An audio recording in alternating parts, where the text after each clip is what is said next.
So this is something you can do when your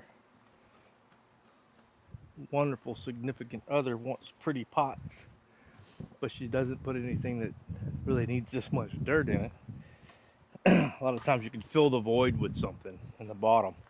You know, gallon jugs work real good. We've used old planter pots, turn them upside down, put them in here. Just something to save some dirt.